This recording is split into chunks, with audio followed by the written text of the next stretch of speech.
Hi, this is Kim Reads Urantia. I'm glad to be here with you. And we're going to read from the Urantia book, yes, but we've got a special day today because it's Chinese New Year. It's Chinese New Year, and part of my own spiritual tradition is to honor um, uh, Taoism. So I honor the path of Tao.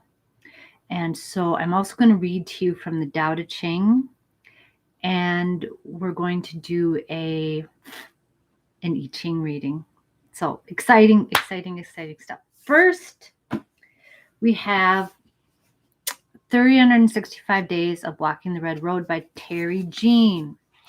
Now, today's the 1st of February, and February is called Frost Sparkling in the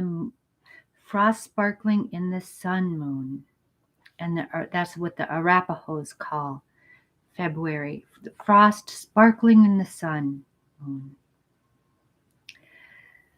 Okay, that's so beautiful. Yeah, and the Arapaho people live in Wyoming, kind of in the west central region of Wyoming, probably southeast of Yellowstone Park.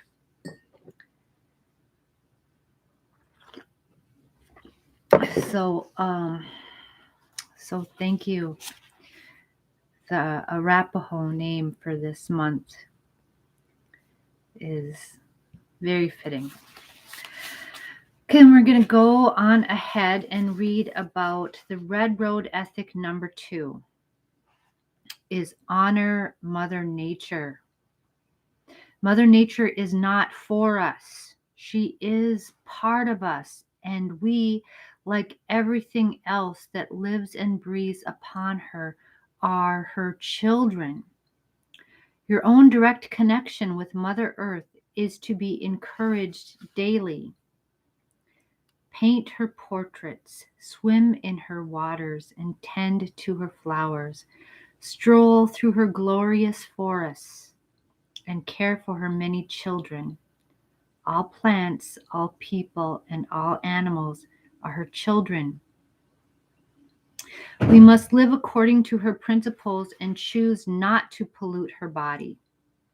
The alternative is death to our mother and death to her children. The important takeaway, I heard this said best, I think, when it's put that the earth doesn't belong to us. We belong to her. We belong to the earth. So that is a much humbler way than we're used to seeing this. Yeah, it's very difficult. So we need to change our perspective around from how we understand our relationship with our earth.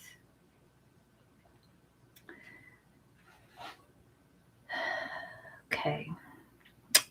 We have another quote here from Bidagi, also known as Big Thunder, who was Wabanaki Algonquin.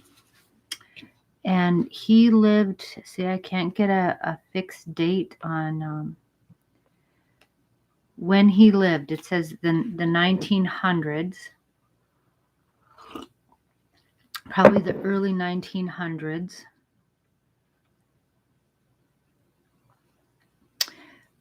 His people, the Wabanaki Algonquin people, lived in New England and Canada, up close to where there is Maine and Nova Scotia, right? That's where the Wabanaki people were. There was a confederacy there. The Micmac, the Maliseet, Passamaquoddy, the Penobscot people lived around the Bay of Fundy. the Gulf of Maine, okay, on the east coast. So thank you, Big Thunder, Wabanaki, Bedagi, for your good words today. And we're going to read them. Yes, we are going to read those words. Okay. The Great Spirit is our Father, but the earth is our mother. She nourishes us. That which we put into the ground, she returns to us. And healing plants she gives us likewise. If we are wounded, we go to our mother and seek to lay the wounded part against her to be healed. Many times in Sweat Lodge, when the heat gets pretty overwhelming, and it's so comforting to be able to lay your cheek against the cool earth there in the Sweat Lodge. And you know that your mother is always supporting you there.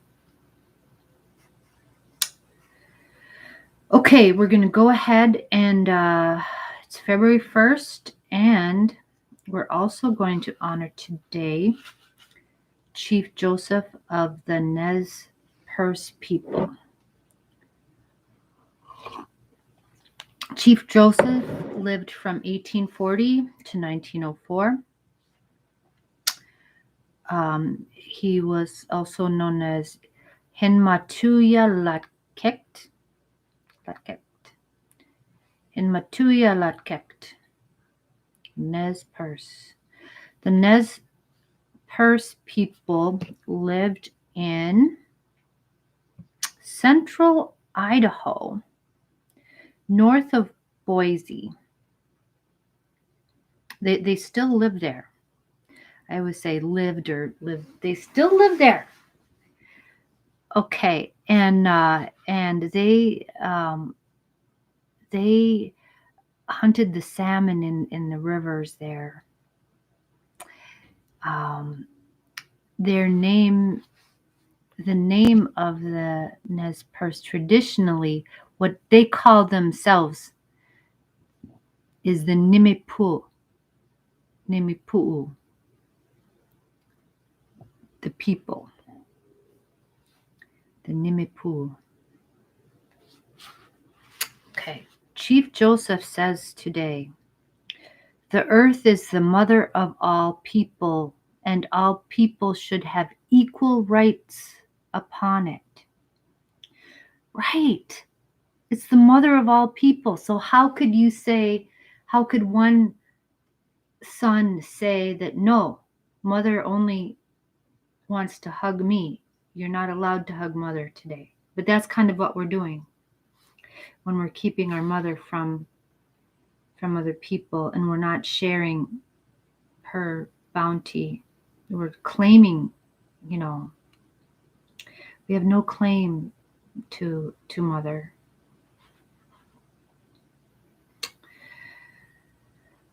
Okay, so we're reading A Native to Know. This is again about Chief Joseph of the Nez Perce. Chief Joseph was a major celebrity during his lifetime. Born in what is now northeastern Oregon in 1840, he was the son of one of the first Nez Perce Christian converts, also named Joseph, who raised Chief Joseph to support peace with whites until the government betrayed the elder Joseph and the Nez Perce. Oh, goodness.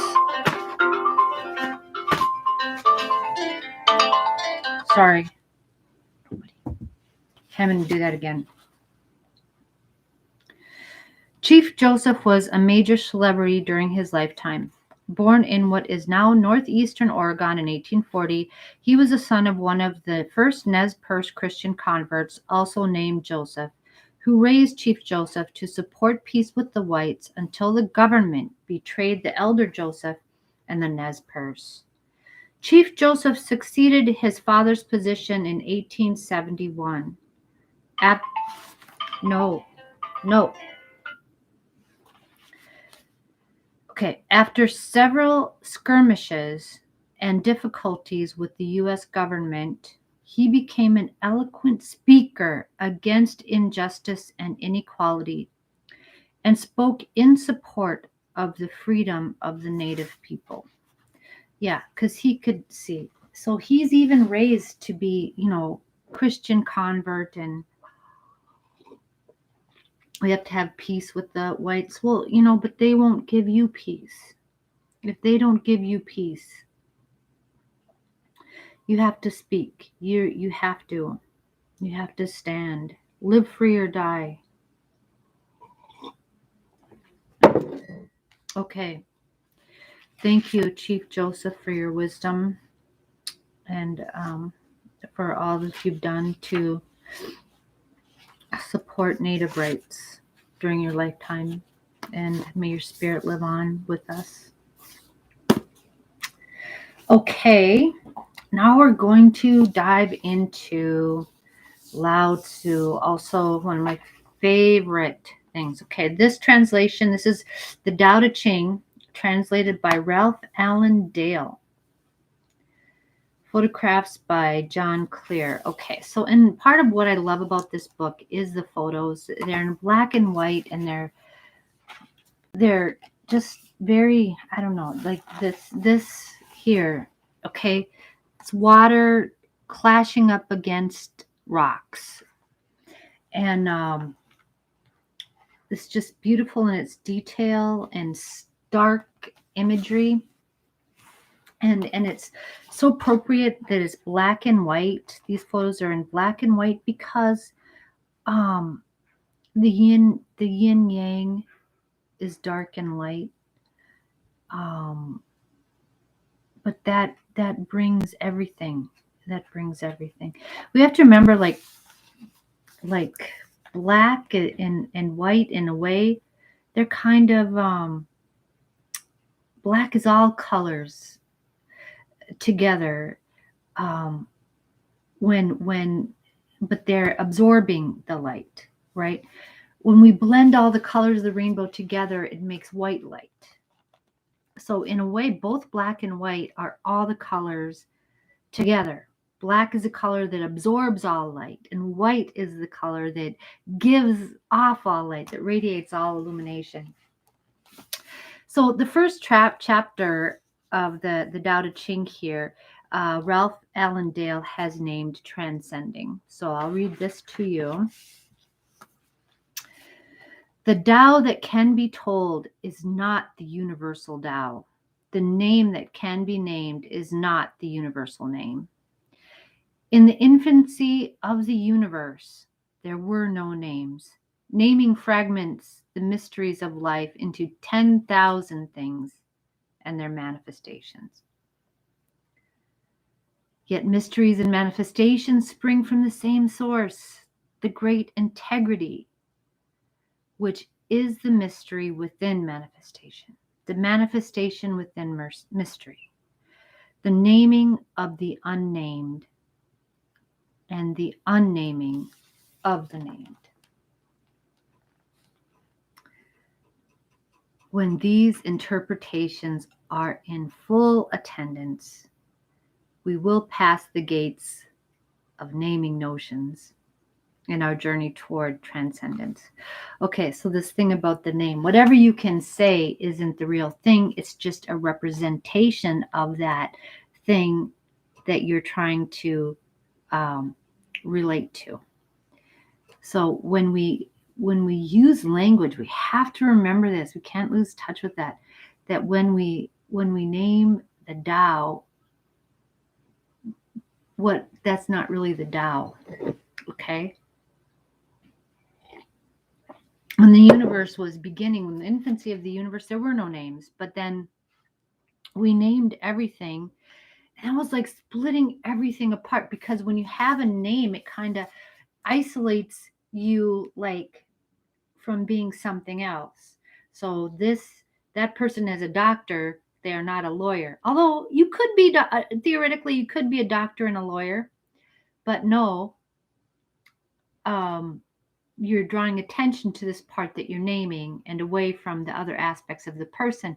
So in a way, you're only looking at a piece of that person, not this person as a whole thing. So in order to see something as a whole thing, we have to get past this naming problem. But naming things is useful because it helps you advance toward a goal. So if I know that someone is a doctor and I have an illness, I am interested in that person, that part of that person that is a doctor. I'm not interested in their family. I'm not interested in what you do, or that maybe you thought you should have been a lawyer, or whatever. I don't care. I'm interested in advancing the goal of getting well, getting done with my sickness, so that I'm interested in that part, so I'm not relating to any other part of you, but relating specifically to that part that is a doctor. That will help me advance my goal. So this is a very yang thing. Yang is manifesting this energy outward. But in order to do that, I'm ignoring all of the parts of that person that are equally important. That person could have a disability.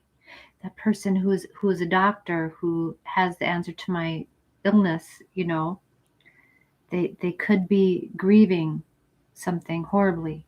They could be a mountain climber.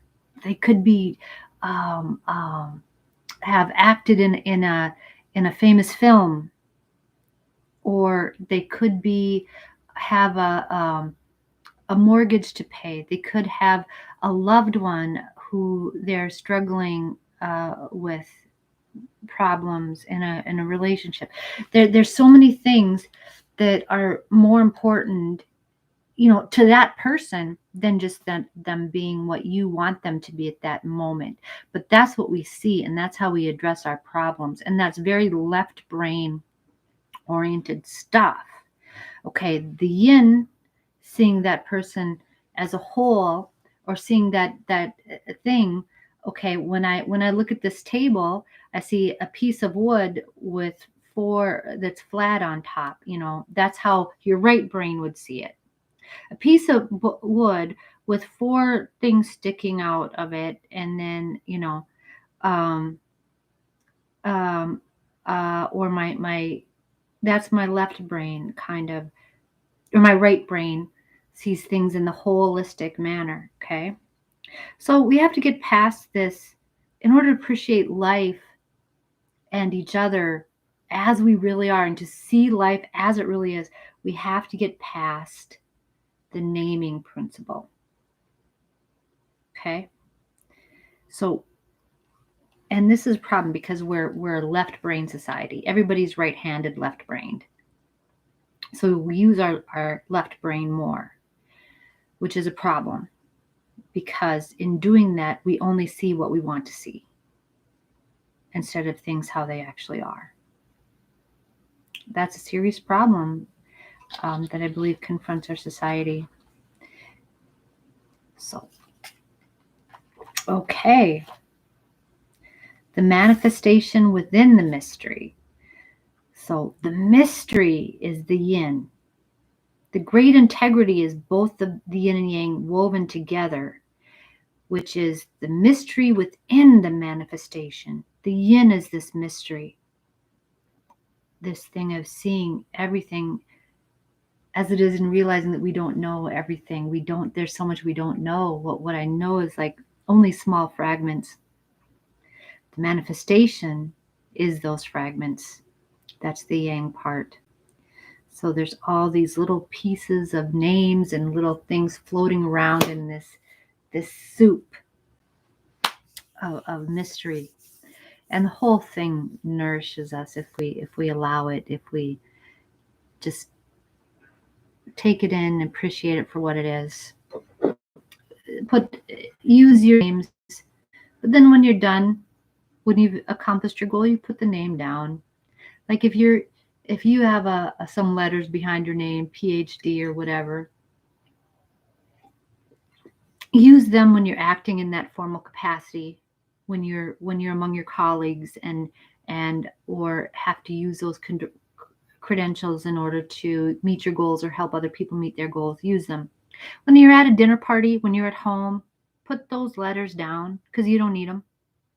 You're more than those letters. You're different. You're more expanded person. So names have limited use. They don't, just not let them define us. Okay? All right. All right. Now I said we're going to do an I Ching reading because it's the full, no, it's a new moon.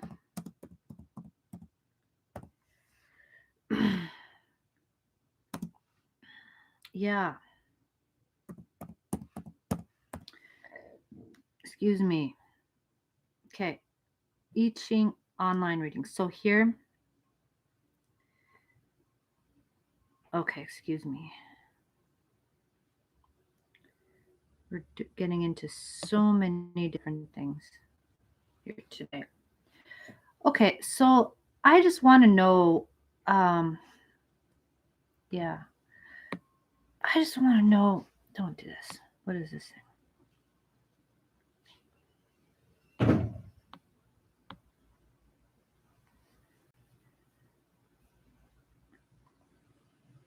Okay. I used to do this all the time. Why is this giving me all this crap?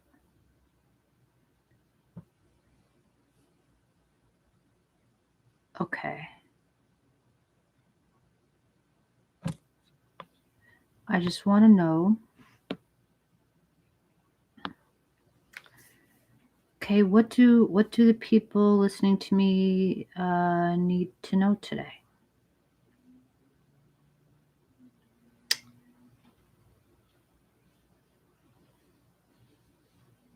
Okay.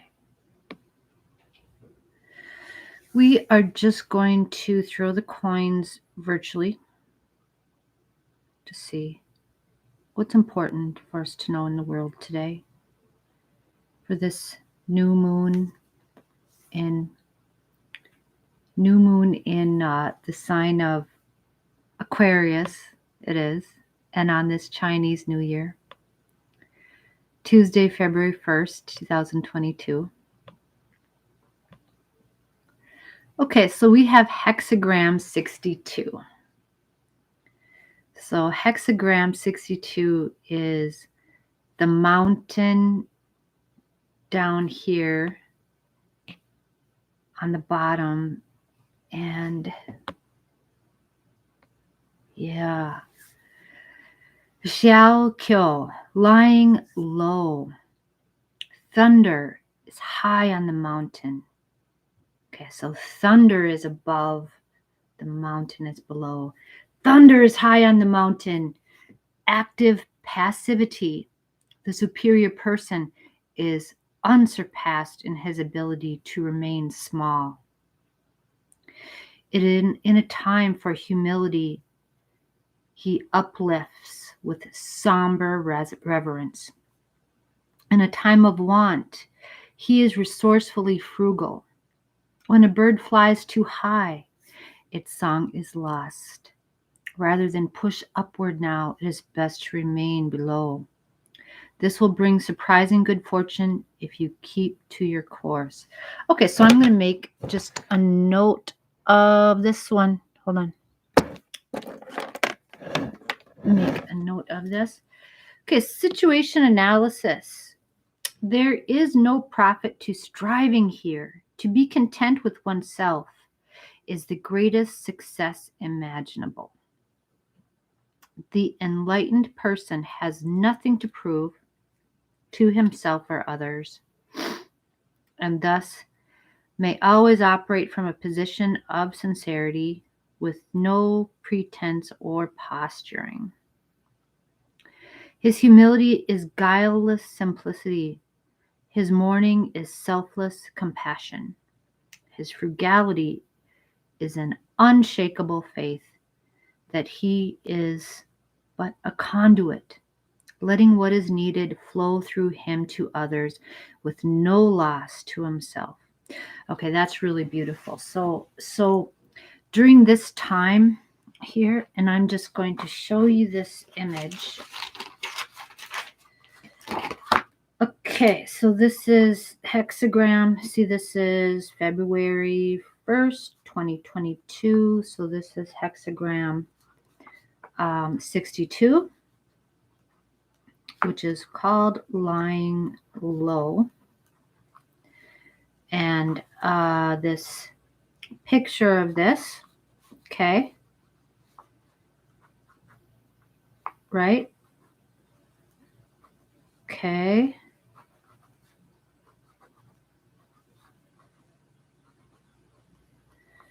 And then one solid red line is the fourth line, which will change. That's a changing line.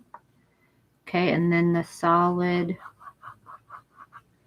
So this is thunder over the mountain. Okay, so it's best to be careful now during this time, during the next couple weeks, because I'm going to do one of these when there's a full moon or a new moon. So this is the new moon. So this is the messages for the new moon. What are we seeding? What are we planting?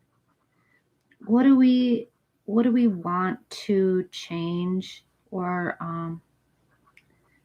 do? So here I'm going to show you the image of the hexagram lying low. Okay, the thunder over the mountain. Now that is going to change, okay, because we will have the changing lines here.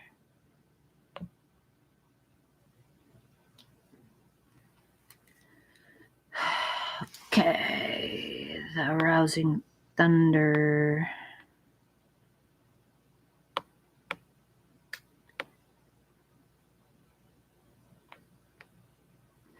So when that changes, that will change to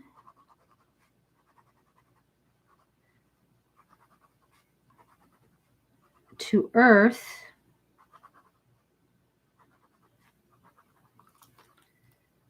Over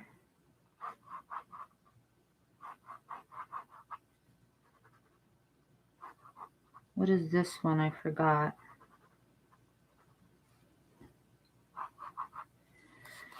Earth over, I forgot.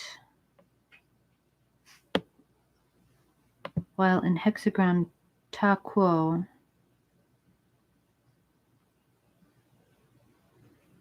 '62. So what are the changing lines? Oh gosh, come on.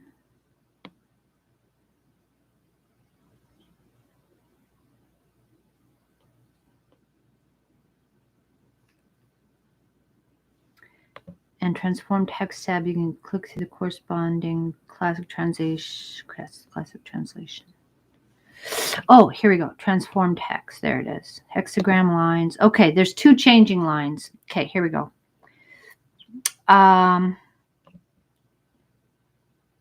The second line is she invokes the spirit of her ancestor, but is visited by her ancestress.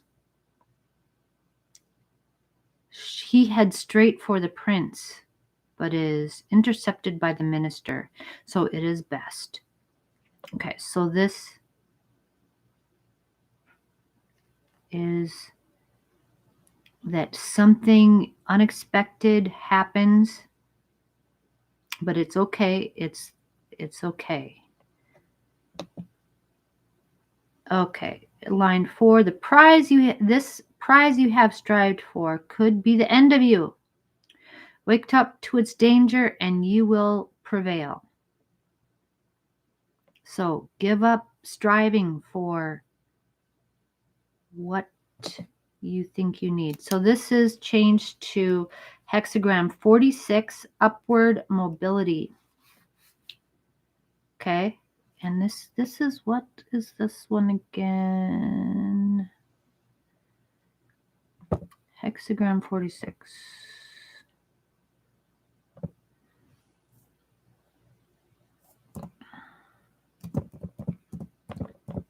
Patience with me. Okay, so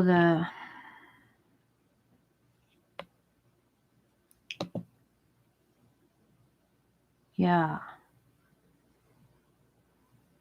Oh, this is wind. Okay, so this one is earth. Earth on top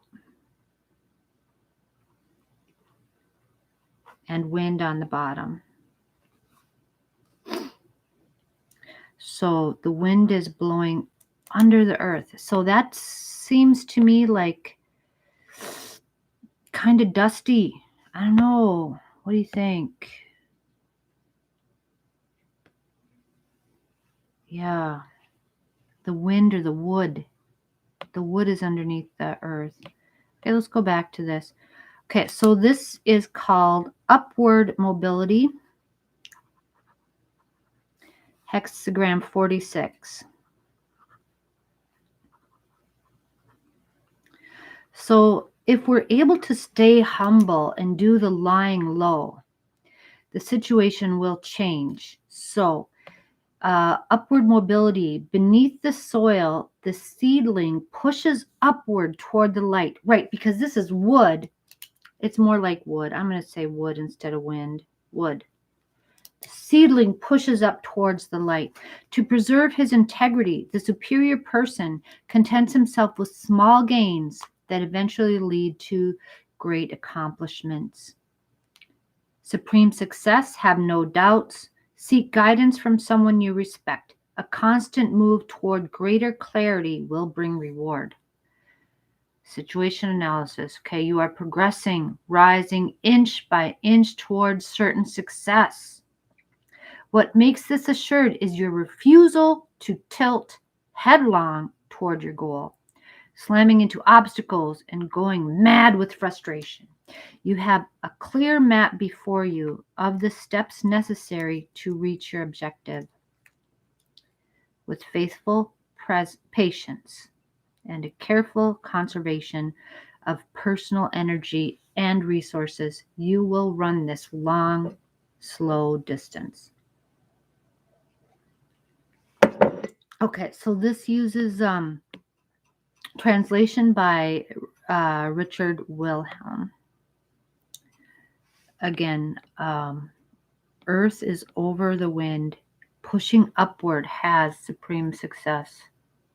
One must see the great man. Fear not. Departure toward the south brings good fortune. All right, so not to worry. We're going to be lying low in order to achieve upward mobility. Okay? So remember to be humble. Just, keep your goals very moderate. So this is not a sprint. This is a marathon. You're going to have to be patient. So that's what we are forecasting for the next couple weeks under this new moon. So when you plant your seeds and your intentions for this month, think about long term rather than short term in order to be successful. Okay? All right. Okay, good stuff today. Okay, and I'm going to do the I Ching reading just once every couple weeks when we've got new moon, full moon. Okay, we're going to read from the Urantia book now, okay? Okay, here we go. Paper number 35, the Local Universe Sons of God. We are talking about the Vorondadek Sons. Section 5. Okay, the Vorondadek Sons are like our also called our constellation fathers. They're also often referred to as the Most High ones. The Most High. Okay. After the creation of the personal aids and the first group of the versatile Melchizedeks, the Creator Son and the local universe creative spirit planned for and brought into existence the second great and diverse order of universe sonship, the Vorondadeks. They are more generally known as constellation fathers because a son of this order is uniformly found at the head of each constellation government in every local universe. Okay, so this speaks to there's some uniformity here. Okay, so in every local universe. So there's some uniformity between the local universes. Okay, so in this way, there's some kind of a prescribed procedure to Christ Michael, even though he's free to make his universe his way, but there's kind of like they kind of do this the same way throughout every local universe. That's what I'm saying. That's interesting because I've wondered that how much diversity is there between the different types of local universes. In many respects, these sons are a self-governing body. As individuals and as groups, even as a whole, they are largely... Wait, you know what? I skipped. I'm going to go back here and read paragraph 2. The number of Vorondadeks varies in each local universe. Okay, there's some variety there. Just 1 million being the recorded number in Nebadon. These sons, like their coordinates, the Melchizedeks, possess no power of reproduction. There exists no known method whereby they can increase their numbers. Wow. That's kind of sad. But okay. In many respects, these sons are a self-governing body. As individuals and as groups, even as a whole, they are largely self-determinative, much as are the Melchizedeks, but Vorondadeks do not function through such wide range of activities.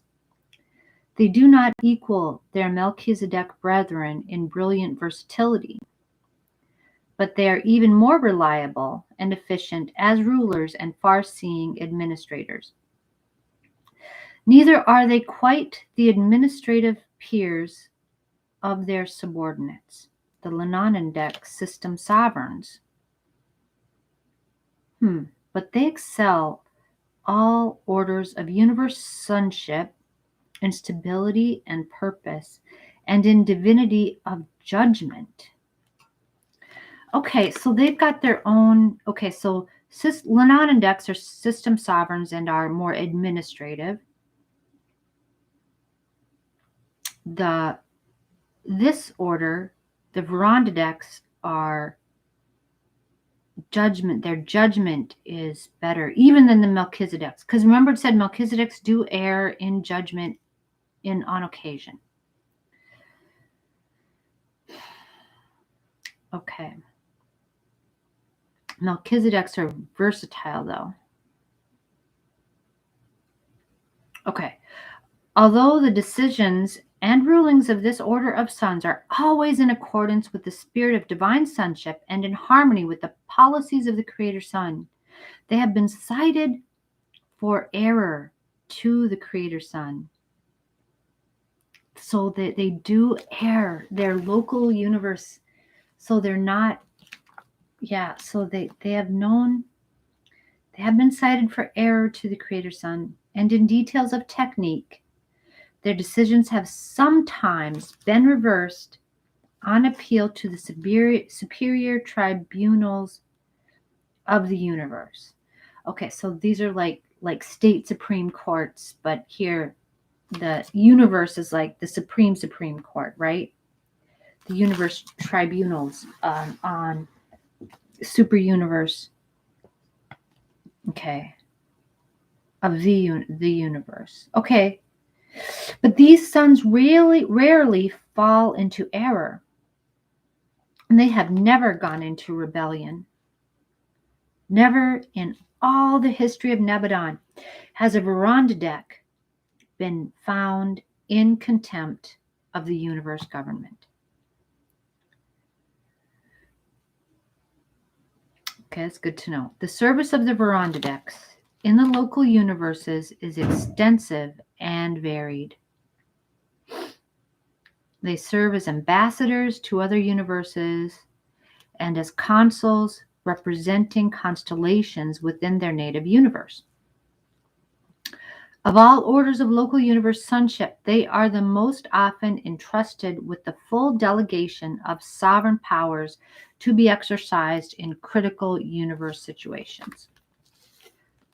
On those worlds segregated in spiritual darkness, those spheres which have, through rebellion and default, suffered planetary isolation, an observer Vorondadek is usually present pending the restoration of normal status. Okay, so that's, we've been segregated and living in darkness.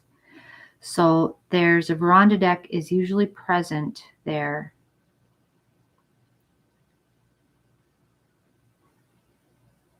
An observer Vorondadek is usually present pending the restoration of normal status. In certain emergencies, this most high observer could exercise absolute and arbitrary authority over every celestial being assigned to that planet.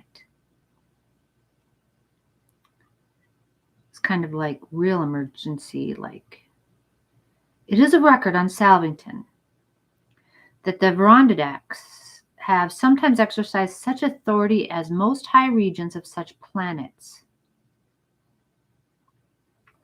And this has also been true even of inhabited worlds that were untouched by rebellion. Well, then why? Why would they do that?